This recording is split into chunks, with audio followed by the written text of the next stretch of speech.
Let me begin by saying this: fear is the most successful kidnapper in human history. It has stolen more dreams than failure ever has. It has silenced more voices than criticism ever could. And it has controlled more destinies than poverty or ignorance combined. Most people are not living. They are simply surviving under the management of fear. Fear tells you, don't try. Fear whispers, you'll fail. Fear reminds you of your past, but never reveals your future.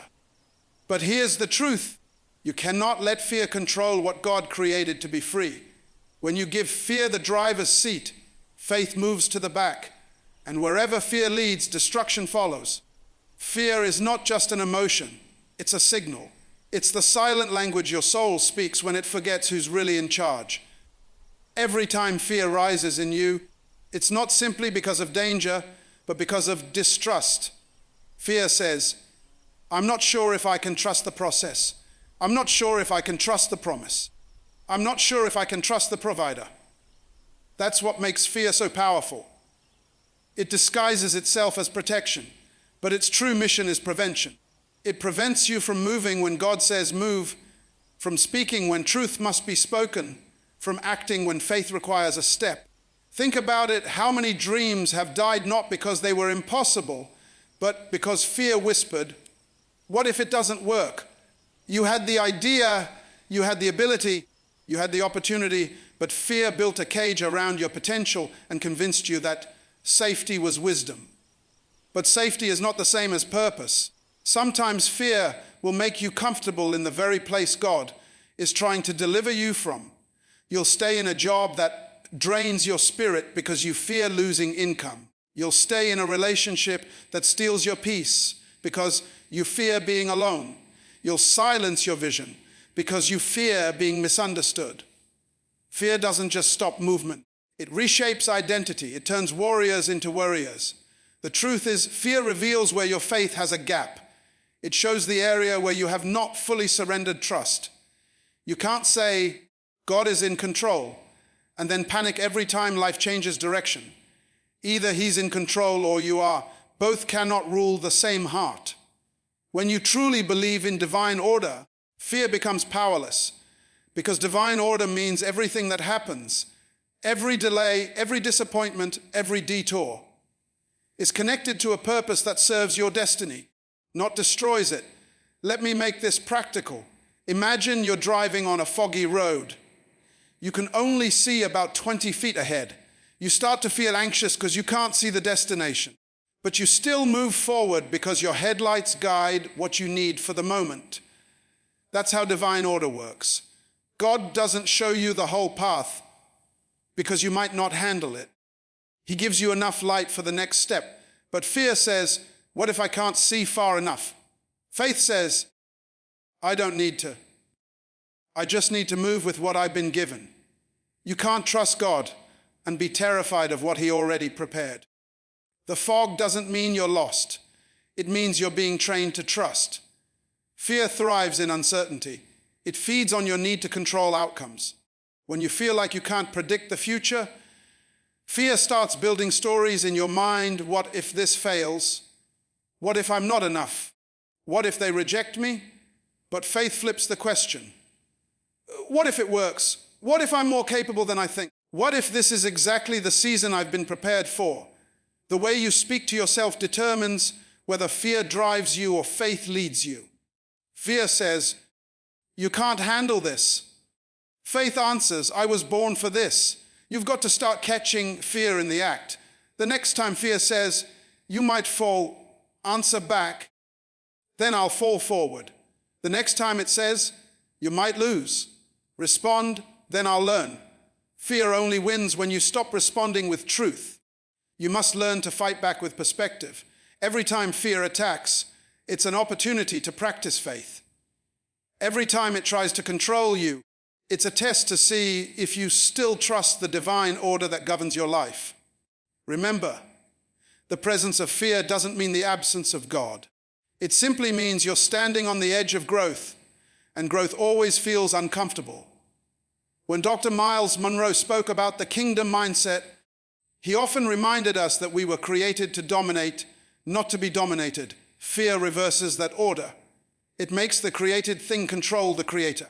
You were never designed to be controlled by your emotions. You were designed to master them. Fear should be your signal, not your sentence. When fear knocks on your door, don't open it with panic. Open it with purpose. Ask yourself, what is this fear trying to stop me from doing? Because usually, what fear attacks most is what matters most to your destiny. Look at your own life. How many times did you worry about something that never even happened? How many nights have you lost sleep over a future that worked out better than you expected? That's what fear does. It sells you a false prophecy. It convinces you that disaster is coming when destiny is actually waiting. And the only payment fear accepts is your peace. Every time you give in to it, you're trading your peace for panic, your joy for control, your trust for tension. You have to retrain your heart to believe that divine order never fails. Even when it looks chaotic, there is a pattern. Even when it feels delayed, it is developing you. Even when it seems unfair, it is aligning something greater. Fear tells you that you've lost control, but divine order whispers, you never needed control, you only needed trust. When you truly understand that, fear begins to dissolve. It can knock, but it can't enter. It can shout, but it can't rule. Because you realize the one who holds your future is not confused about your present. Fear cannot live where revelation exists. Once you know that your life is governed by divine order, not by random events, you begin to walk with peace. You stop asking, why me? And start saying, what for? You stop begging for control and start embracing process. And in that moment, you discover something powerful, that fear was never your enemy.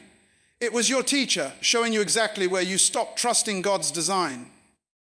Control belongs to the Creator, not the creation. The reason so many people live in frustration, anxiety, and exhaustion is because they keep trying to manage what was never theirs to control. You wake up every morning thinking you have to make everything work. The job, the relationship, the bills, the reputation.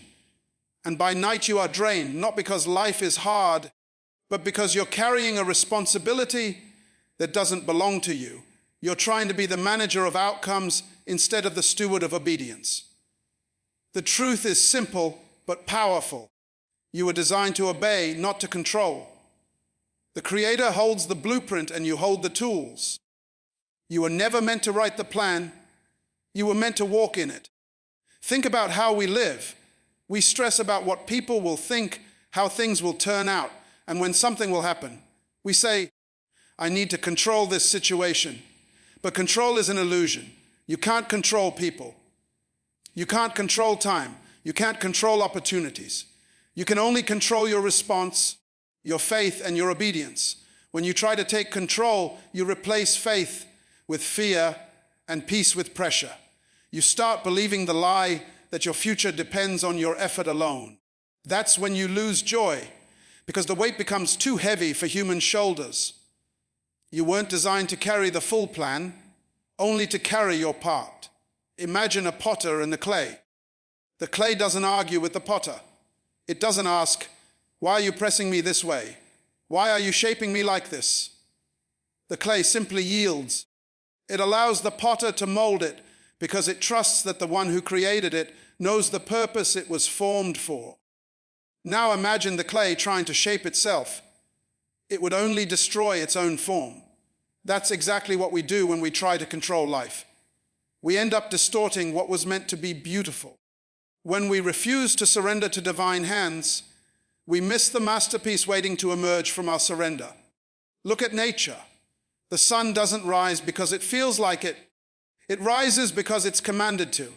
The ocean stops at the shore because it knows where its limits are.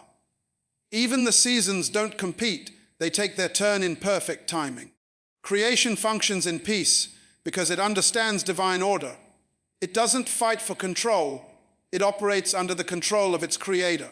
But humans, the most intelligent part of creation, are the only ones who try to take God's place.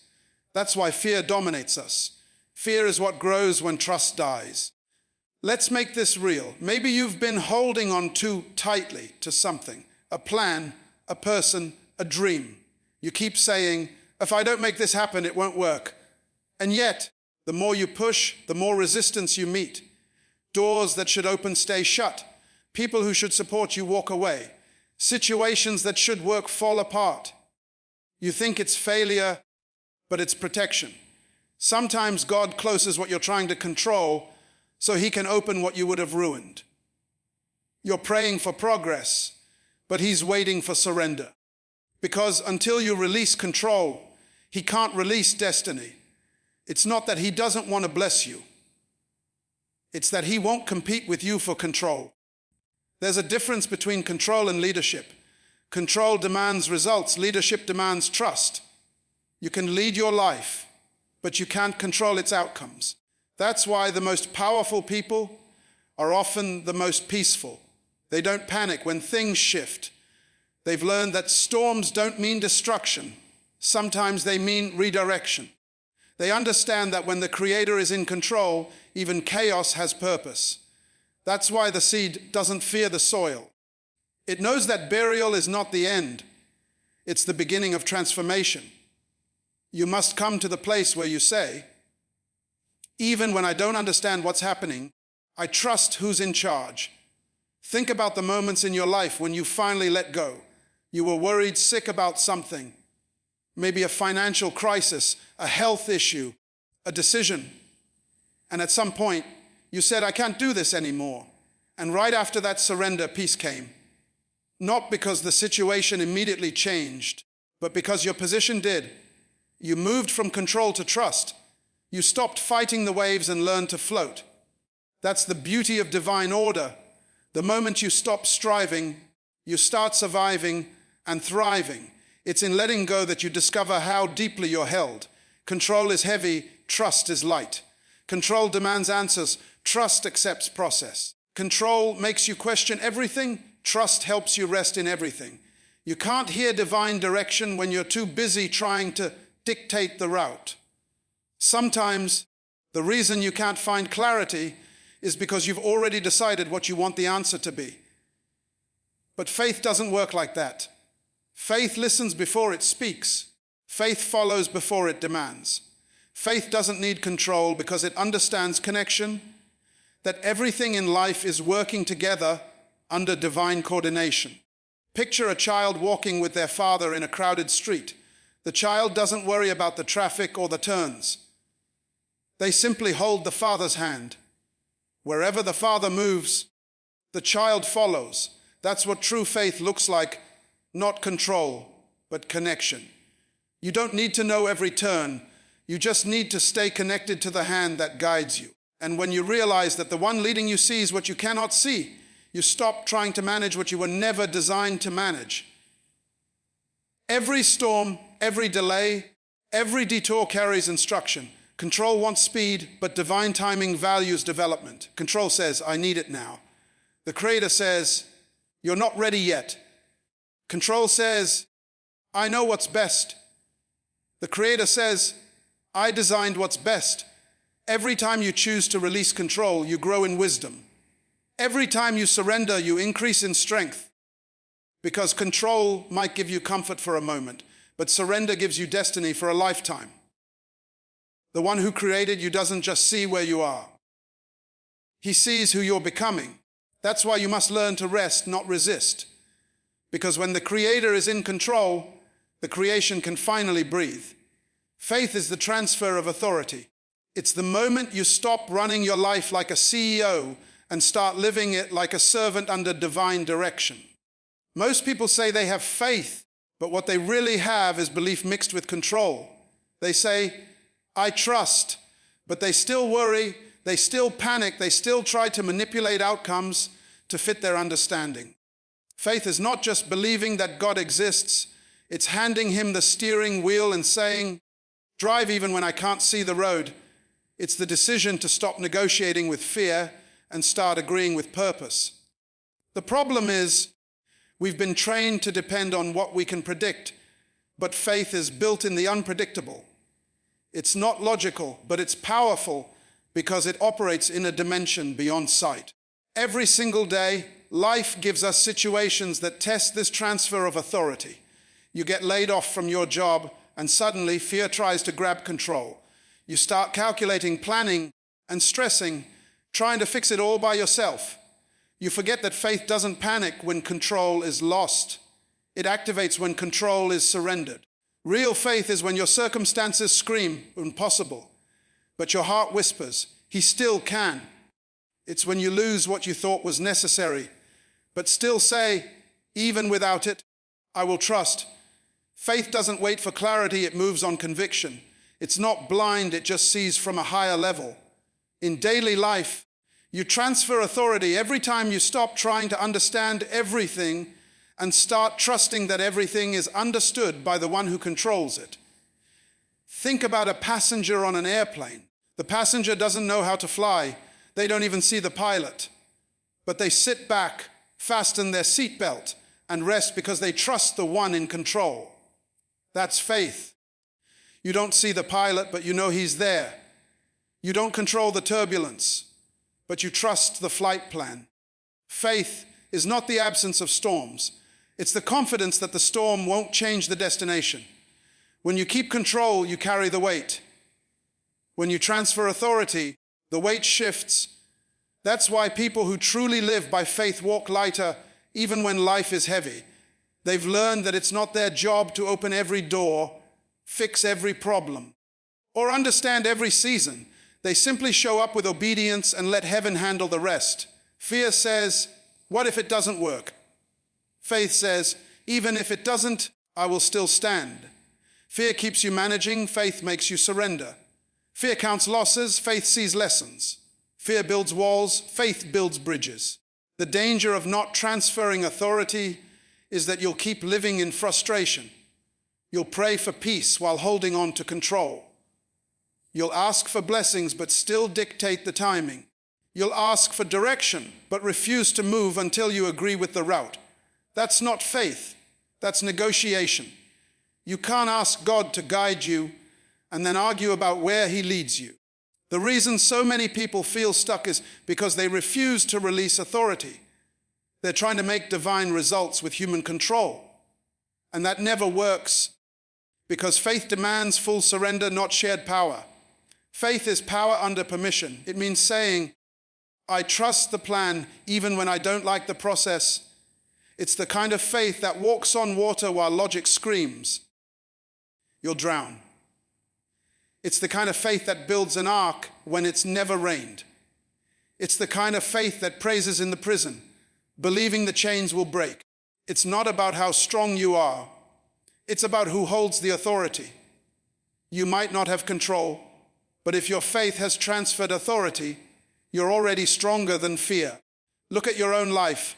How many times did things fall apart only for something greater to appear later? How many times did rejection lead you to redirection? You thought you lost control, but that's when divine control took over. That's faith in action. It's not you losing power, it's you shifting power to the one who never fails. You can't call it faith if you still need to see the plan. Faith is trusting the handwriting when you can't read the full sentence yet. It's believing that the author is still writing even when your page looks empty. Think about how exhausting it is to always be in charge of everything. You plan, you worry, you manage people's opinions, and yet nothing feels secure. That's because the weight of authority was never meant for you. Faith is relief. It's the moment you hand over the burden and say, this battle isn't mine anymore. And the moment you do, peace arrives. Because peace is not found in control, it's found in trust. You stop asking, how will I handle this? And start saying, I don't have to. He will. Daily life constantly challenges this transfer. You may trust God on Sunday, but panic on Monday. You say you believe, but the moment something goes wrong, fear starts whispering again. That's when you must remind yourself faith is a muscle. The more you practice surrender, the stronger it becomes. Every time you choose faith over control, you grow. Every time you release what you can't manage, heaven moves. Because authority only flows where surrender exists. You can't hold control and expect miracles at the same time. Faith is the transfer of authority because it dethrones fear and enthrones trust. When you say, I trust you, you are saying, I give you permission to move, even if it means removing what I thought I needed. And when you do that, things begin to shift. Doors open that your effort couldn't force. Peace enters where panic used to live. Wisdom appears where confusion ruled. Because the moment you hand over control, divine power starts working. Faith doesn't beg, it believes. It doesn't chase, it attracts. It doesn't panic, it stands still and knows.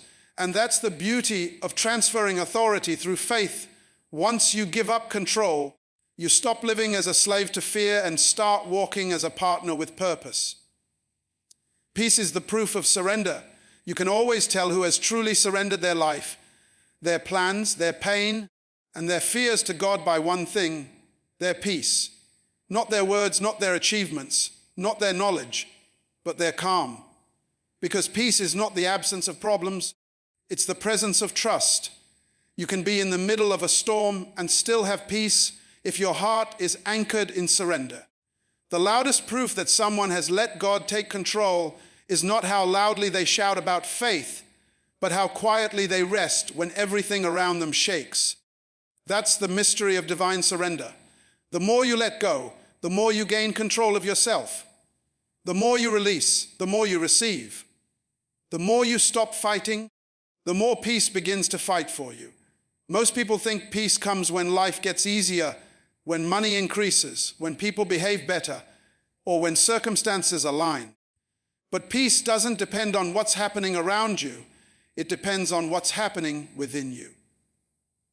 It's an inner stillness that whispers, even if I don't know how this ends, I know who holds the ending. Peace doesn't come when you figure life out. It comes when you stop trying to. That's why so many people have success, but no rest, luxury, but no calm, relationships, but no harmony. They have mastered control, but have never mastered surrender. You can't buy peace. You can't manipulate peace. You can only receive it when you stop pretending to be the master of your own destiny. Think about the ocean. On the surface, waves crash and roar. But deep beneath, the water is still. That's what surrender looks like. The surface of your life may have waves, bills, stress, uncertainty, loss. But when you are anchored in surrender, your soul stays still. That's why some people go through chaos yet remain calm. It's not that their life is easy, it's that their heart is anchored. They've learned that peace doesn't come from the absence of storms, but from knowing who controls the sea. Every day, life gives you opportunities to choose peace or panic. You lose your job, panic wants to speak, but peace says, this is not the end. Someone betrays you. Panic says, you can't trust again. But peace says, that was protection, not rejection. You face uncertainty. Panic says, you're alone. But peace says, you were never without guidance. Peace is not denial, it's direction. It doesn't ignore reality. It interprets it through divine perspective. Surrender is not giving up, it's giving over. It's saying, this weight is too heavy for me, so I'm giving it back to the one who built my shoulders. The most powerful people are not the ones who can control everything, but the ones who can stay calm when they control nothing. That's real power, the ability to smile while waiting, to remain kind while misunderstood, to stay gentle while disappointed, to stay hopeful while delayed. That kind of peace doesn't come from training, it comes from trusting. And trust is born in surrender. When you stop fighting against the flow of life and start moving with it, you discover that peace isn't something you chase. It's something that's been waiting for you to slow down. In daily life, surrender looks ordinary, but feels supernatural.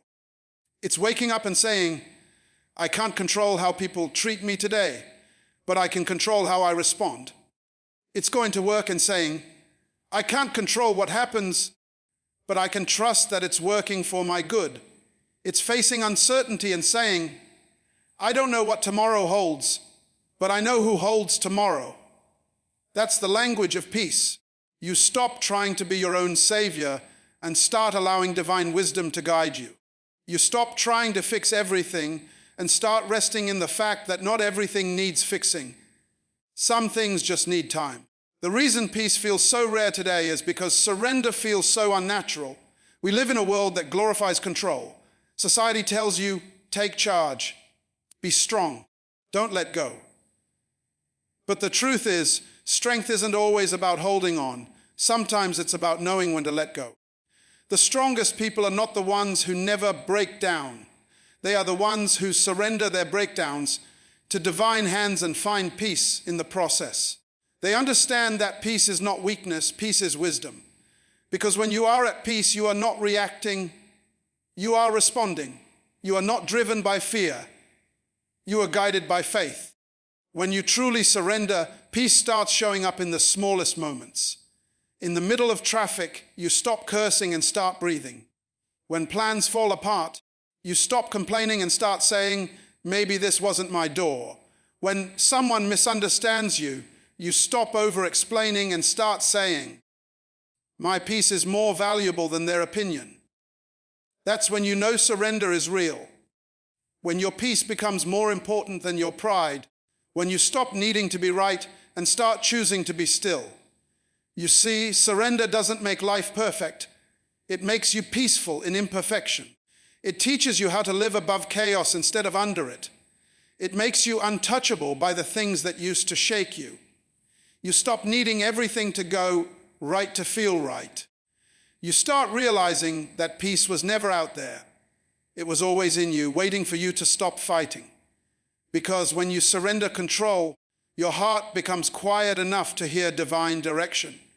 Peace isn't a sign that life got easier. It's a sign that your spirit got stronger. It's the sound your soul makes when it finally stops wrestling with what it was never meant to control. There comes a moment in every life when you must decide who sits on the throne of your heart. Fear or faith, control or surrender, anxiety or peace, self or God. And that moment defines the rest of your journey. You can keep fighting, keep forcing, keep pretending you've got it all figured out.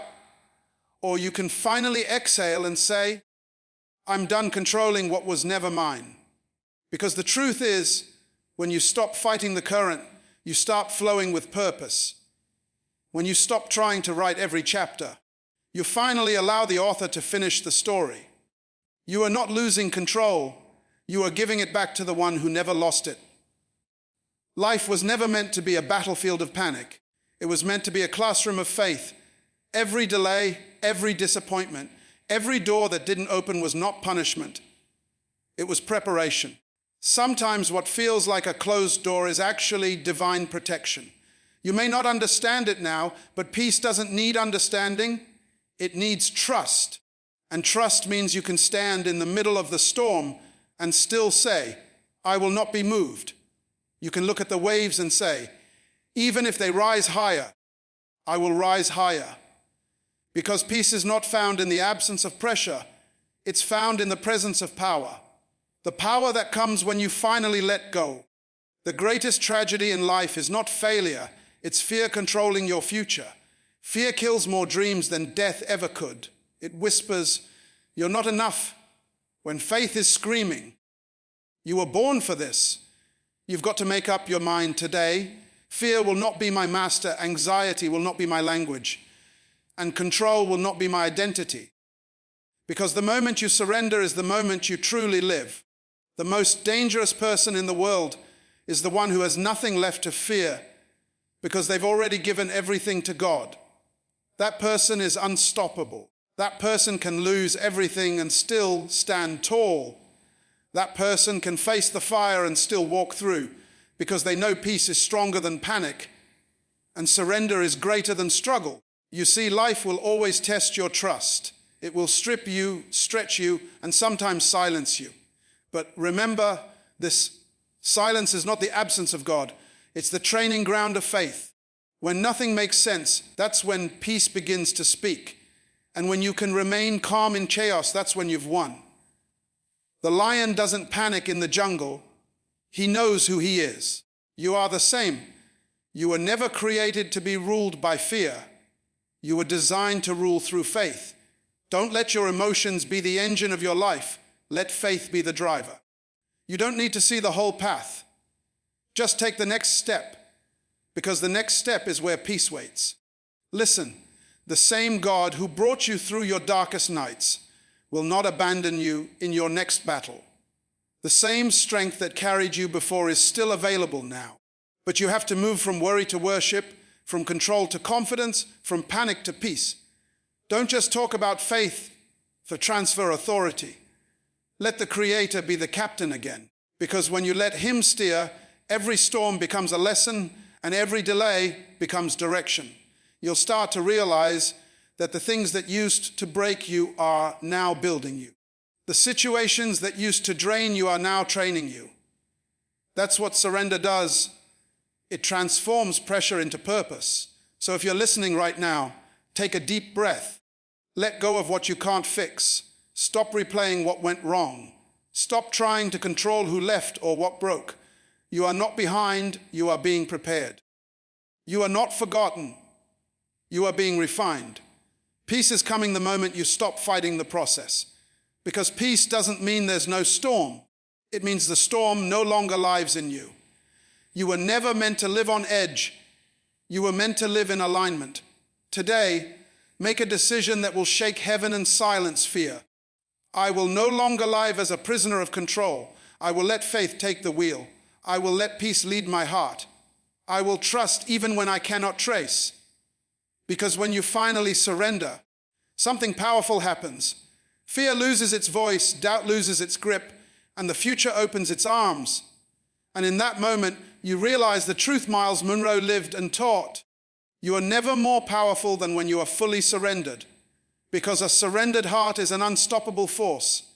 Peace is not your reward, it is your new reality.